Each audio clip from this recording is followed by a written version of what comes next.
na dadhabe dhugaa jeekoo dandhabe kana gubee na waada talkani guyyaa naada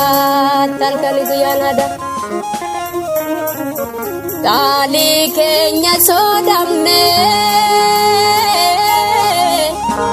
dhugaa isaas dhabne teenya kun salphina Oromoo uffatamuu keenya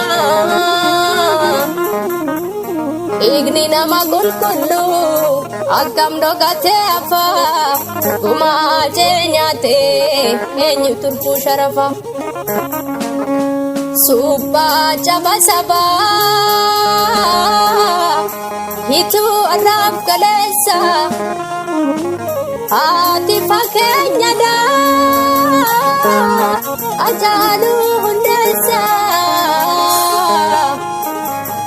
saba keetiif iftee atanni saagaa saba keef jiraattee yoom filatte maqaa.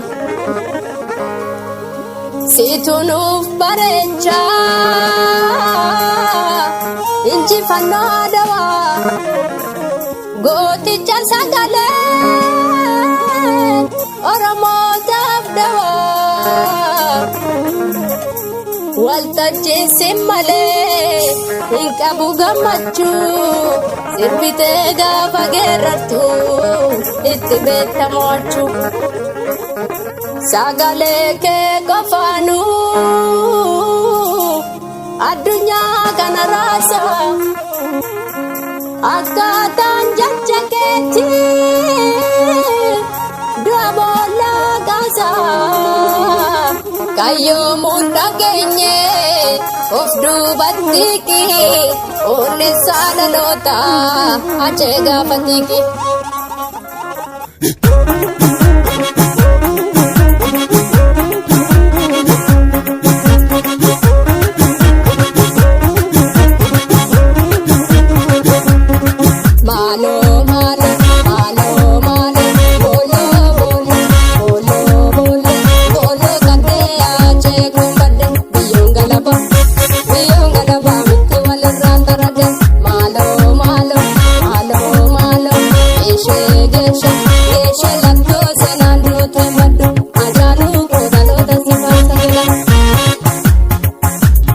Kaneenyu fumbulle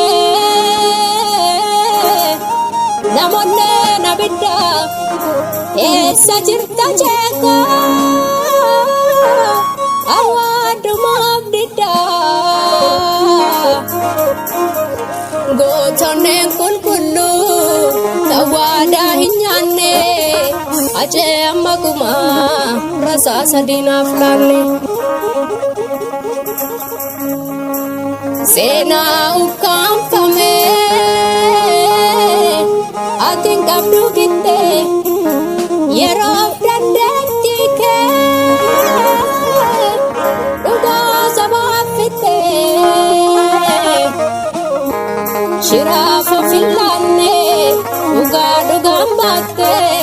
tokkitti lubbuu kee oromummaaf laatte. Biqilaa dachee amboo asheeta bonaaf gannaa ajeen mandeessaa seenaa keetiif dubannaa hiikni kee ajeekoo jajjabduu biqilchaa daandii hunda goree qabsoodha iticha. Duunee banna maleessa gumaana jee inafu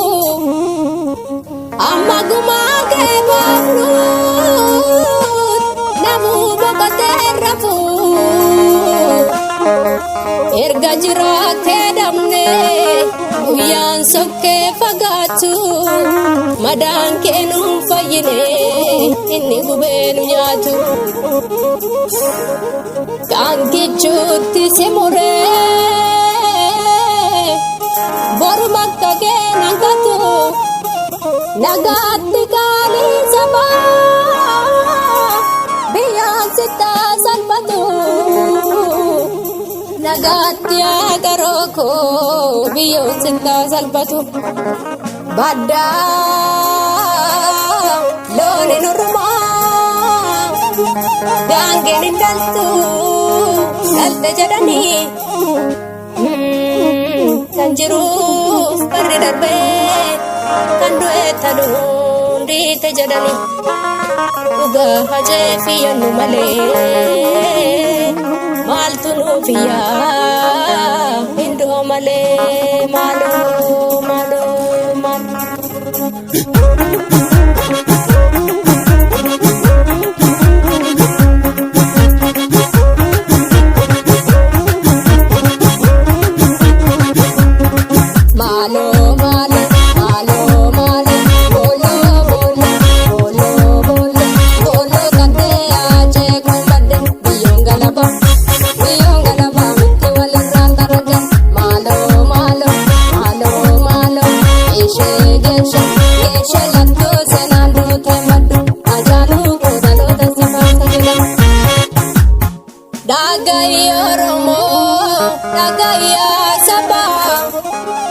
Aje karun kesan ergatin no kaba Oromo ko kabab kipa jirtu fonif labento Oromo ko bahapnya jirra jada komoko sini fandang galase bishamit digako itinap takoma inji pada dinago aje jeda odu intau galago isiniti dise gutti sail marko hedung ke sanda farsa malu magalaniko ayo kogal manggaha inyatina irpugo koni dua hinggalu jiratu farsa sena oromo ko tokuma walinda gakina anindune jirada onne dalota gesa oromo ko imana kayo kia kalesa